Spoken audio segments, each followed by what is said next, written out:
Coming up, plenty to celebrate during the Galvanized Festival in September. Source of stink finally revealed, so we ask how to stop it happening again. Still more to share after the floods earlier this year. Can you teach an old bird new tricks? And we reminisce about Ipswich City Square. All this and more during another yarn over the back fence with Walter Williams and Ashleigh Mack. It's Wednesday, August 17, 2022, and I'm Alan Roebuck. Welcome to Ipswich Today, which acknowledges the traditional custodians of the land on which it is produced and pays respects to elders past, present and emerging. This podcast is supported by Kinetics, people-powered web hosting trusted by Australian businesses since 1999. Ashleigh Mack was born in Ipswich and growing up in Ebbw he's assuring us it didn't affect him much at all. He was the first voice on QFM in 1990, still a media tart and owns a small business. Welcome, Ash. Thank you. Walter Williams has called Ipswich home for 31 years and you know his voice on many TV and radio ads as well. He was previously heard on QFM, Star FM, River and 4BC. Welcome, Walt. Walter's in the building. G'day. Lovely to have you guys back on Over the Back Fence. We all love a good festival. Who doesn't? The second annual Galvanized Festival is getting underway next month. What I like about this one is that it's many community groups, and this year I think there's even more than last year, organising their own event, but council coordinates and promotes. So individually they wouldn't have the dollars to promote their own individual event, but coming together, council promotes it, and there's a big emphasis on heritage. Let's go to you first, Walt. What's going to be on your to-do list in Galvanized? Yeah, I've been having a look through the list, actually. There's a heap of events going on everywhere, isn't there? I mean, there's something for everyone. The beauty of this whole thing, by the way, in the research I've done, is that it's showcasing the best heritage experiences and events that we've got to offer. That kicks off 1st of September. So what I love about it is how you get transported back in time with some of these iconic venues and historic sites where they're going to be participating with all of this. There's even a ghost tour of Ipswich, which sounds like fun, and a torch lit tour of the museum, which will be terrific as well. So lots of demonstrations, workshops. There's a lot to choose from. It's a very long list. It is a very long list. The website will be in the show notes. Ash, 11 days, 30 events. What's top of your list? 11th of September. I just love going to where you see things the way they used to be before we had phones and TVs and whatever. Yep. A blacksmith, making things and that sort of stuff. I love that sort of thing. And I don't know if you've ever been out there, but it's a hoot. It is, and it's getting better all the time. The Ipswich Historical Society doing a fantastic job, stacks of volunteers. I think on my list might be bike beards and barbecues. Thought you'd be queuing up for that. See, neither Ash or I have a beard at the moment. No. Either you and I got a bike. And that's the other thing. We don't have bikes. We don't have beards. Doesn't mean to say you can't go and look. I don't even own a barbecue. Anyway, Galvanized, it looks like it's going to be a top 11 days in Ipswich. So make sure you at least go to one event on that incredible calendar. Now to something a bit more serious. The source of the stink has finally been revealed. Now, I can't believe it's taken this long, but the state government's now named Cleanaway as the culprit and ordered a cell, which is a big hole in the ground, to be closed after it was flooded earlier this year. You've got to wonder why these processes take so long. I'd like to ask for your serious suggestions of how to tackle future stinky outbreaks a lot quicker than they have been. Ash? I would suggest, just before Ash pops in, I would suggest a giant can of Glen 20. It works in the bathroom. I'm of the impression that these people, COVID, they said, got rid of your sense of smell. And I reckon the guys who were trying to find it had COVID. They must have, because I could smell it clear as a bell when I was over that side, the other side of town. And what caused it? Was it a big hole full of water? Did the water cause the smell? Whatever was in the hole, I think it started fermenting in a big way. And of course, that's produced the smell. And thousands of people have smelt that smell. Let's hope this is the end of the stinky business and we don't have any more. It might Have you been ever the usual. Sorry. Yeah, sorry. Have you ever smelled hops when it's brewing and which Yeah, it's eventually terrible. becomes beer? It's a disgusting Rank. smell. Yeah, it's rank. It's rank, but we all love beer, so who knows what could bubble out of I just, that's the other thing is that the reason we couldn't find the smell is everybody was using the same line they use when they say, "Where's that smell coming from?" It wasn't me. So they were blaming the neighbourhood dogs. Yeah. Exactly. I mentioned flooding there in contributing to the stinky problem. In the aftermath of the flooding, it's still front and centre for those directly affected. The buyback option for the hardest hit looks to be very popular in Goodna.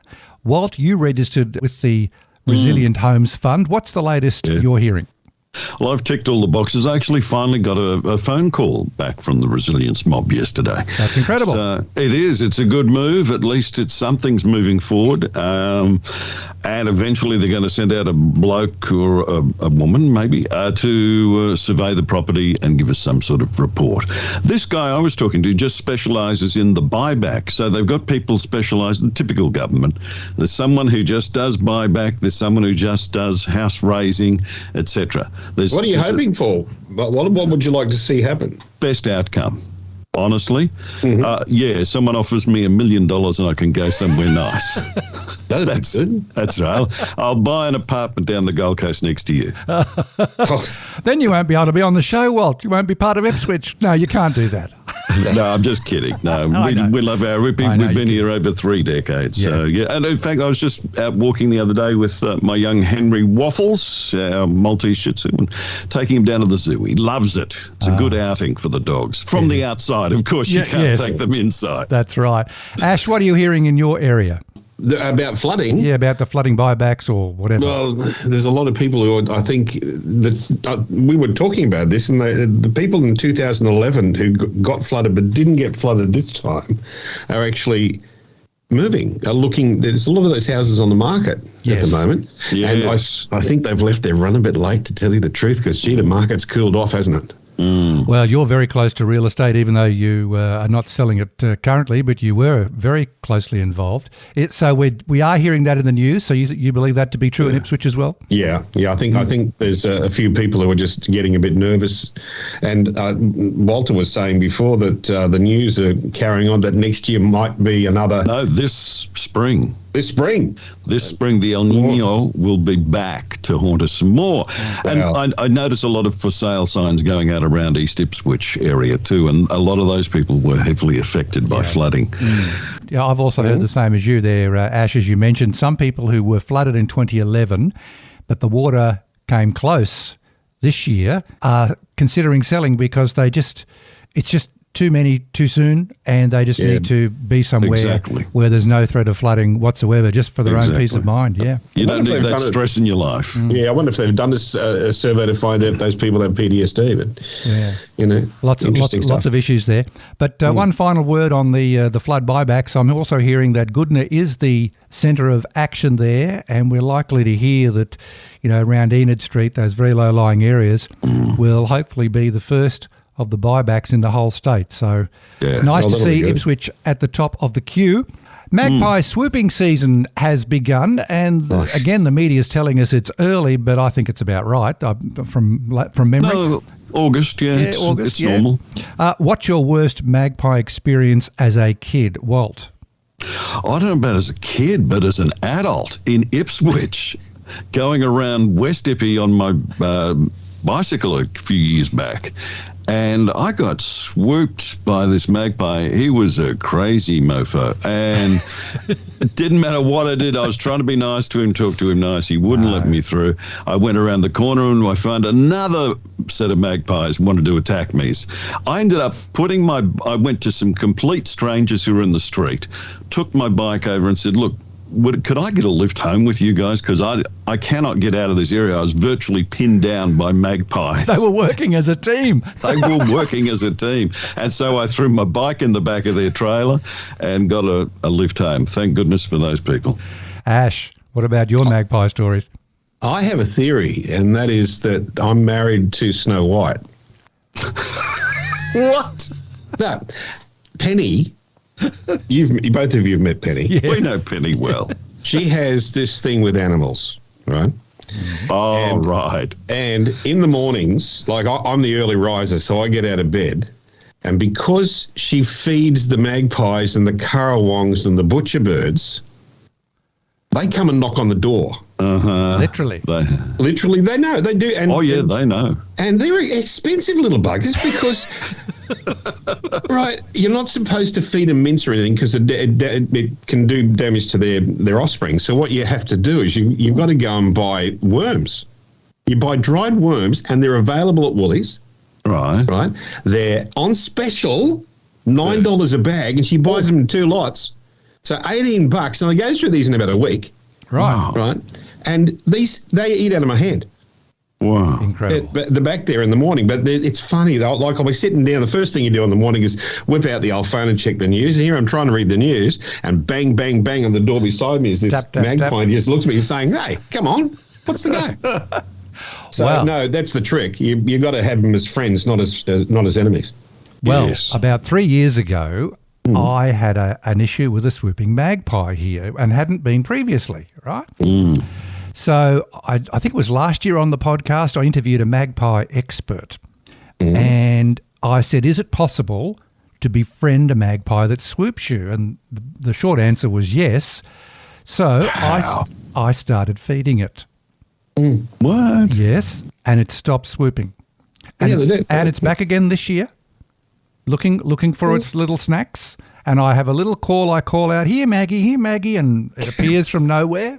Right? That's interesting. That's Penny's the search. She calls hers Maggie too. Here, Maggie. And the bird appears from nowhere looking for, and I just roll up little bits of bread, and it seems to love that. And once the babies are hatched, I can see them in a distant tree. The bird will take some of that and feed the babies. Yes. And now it doesn't swoop you. Well, I'm hoping that, once the babies are born, the proof will be in the pudding for year 2.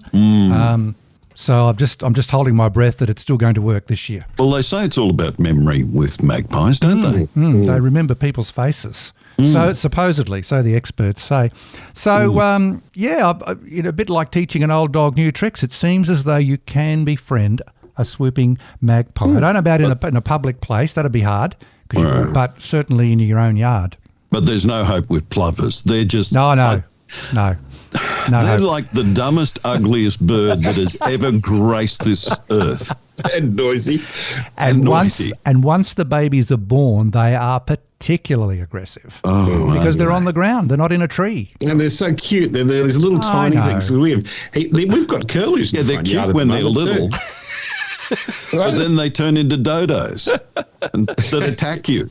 They should be extinct. They're fun if you play with them because when they swoop at you, they actually like the game. You can actually play with them.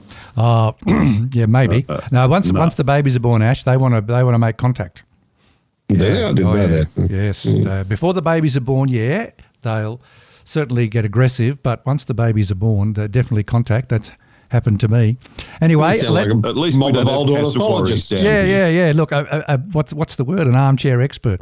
But let's hope there's no tragedies this swooping season, not like last year, that terrible tragic situation over Holland Parkway. We don't want to see that. Quite serious, can't it? Yeah. Let's finish off on reminiscing time. Well, you brought the idea up a couple of months ago, and we've talked about the Jim Gardner Pool, Old Town Cinemas. I thought we'd throw in something a bit more recent. Ipswich City Square. It's all here in the square, which doesn't exist anymore because it's now Tulma Place and the redevelopment's gone on there. But Ipswich City Square during its heyday, what do you remember in the years after it opened? Well, I was the voice of Ipswich City Square. Oh, there you go. Back in the day. Yeah, I used to do the recorded announcements that used to broadcast throughout the square back in the 90s. Yeah. So if you walk through the square, chances are you would have heard me. There you go. I've always wanted to do those voiceovers, but actually do them and say, "Oi, you, what are you doing?" Just to make everybody look at what? What? Hey, what? What were your favourite shops? McDonald's. on the corner there of Bell Street and Brisbane Street. Downstairs. Yeah. That was a good Macca's, wasn't it? It was a good Macca's. Well, it's a pity it's gone. Yeah, well, it moved uptown, as you know. It had to move to make way for the Icon building. I remember there was a Tandy store in there. So for the geeks listening. Tandy. Yeah. Yeah, a Tandy store, which then became Dick Smith, which then became nothing. Exactly. It's amazing how the world changes. Yeah, look, and look, you can get all sorts of things there. I think one of the great survivors has been Trotty Becky. They're still in the CBD, and a great shop. There was also a...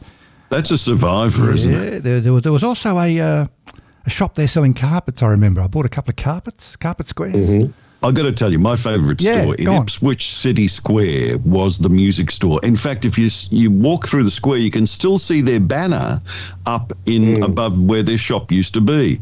And they sold the best range of CDs and cassettes back then. Yes, you're coming back, by the way. Children, if you're listening in, we're that old. That was the format in those days. That was a great music store. Now, that music store was here when I arrived in around 98. What was it called? Come on. Blank. Blank. Total blank. Yeah, That's forgotten that. Something music. Cosmic Music. That's it. Was you're good. You did a quick Google, didn't you? No, I you didn't. bugger? Hands off keyboard. No, I didn't. Oh, you mean the brain is working again? Yes. Ash, what were some of your favourite stores there? Oh, as I said, McDonald's. I used to love going to the McDonald's. I thought it was just so well laid out, and it was down. It was trendy. Yeah. It was very. It was very. It was a pity that went. I bet you were like us, and you had your kids' children's birthday parties there, didn't you? Yes, and I remember actually I had my first meeting with Terry Hadnart from Ipswich Events about emceeing the things there for the Ipswich Festival. I remember we met there, and it was a great it was a good meeting place like that. It was, yeah. I conducted a few business meetings. I also met my dentist in Ipswich City Square, and they're still my dentist 30 plus years later. True. Wow. They've since moved on. They're in the medical precinct over near the private they've been extracted. over near St Andrews now. But they've been very good. Give it up for Ash. And I'm sure there's many, What's the time? 2:30. 2:30? Yes. Yeah, okay. There are many more shops to reminisce about in Ipswich City Square. One last word that it's all here, or it all was here in the square, Ash? One last word. The only problem is I didn't go in there enough. You know, when it sort of closed down, I thought I missed it. I should have gone there more. Yeah. I should have gone there more. Look, working in the CBD, it was always handy to park underneath and duck upstairs to Woolies when it was there. And especially, I think that overlapped, 2011, Coles was washed away for a couple of years, before they rebuilt. So Woolies had it all to themselves there. So, but no, at it was. least Tullamore Place is coming back to life, isn't it? Oh, it is. It's fantastic. I mean, they got the Zambreros open the other day. Yeah. You The got dumpling place. The dumpling place, which is amazing. Yeah. You've got the gelati joint there. Yeah, no, it's good to see, and let's keep our fingers crossed that the rest of those shops can be filled up quickly. We're still waiting to hear when the Commonwealth Hotel will reopen. Yeah, that's going to be good. They announced that Hoyts are coming, aren't they? Yes. That's it, Hoyts is on the way. It was announced in the last few days. The city can't. We know the city cannot support two cinemas, so something's got to give, right? Well, I can't agree 100% with you, Walt. I see where you're coming from. There were cinemas there before, and across the river was fine. Anyway. Yeah, but that was on the final stages of event. They were in the dying stages anyway. Whereas, look, I've been across to Limelight when it's brand new opening Thursday night for movies, and it's still quiet. And that's just with one cinema chain in town. Imagine if we have two.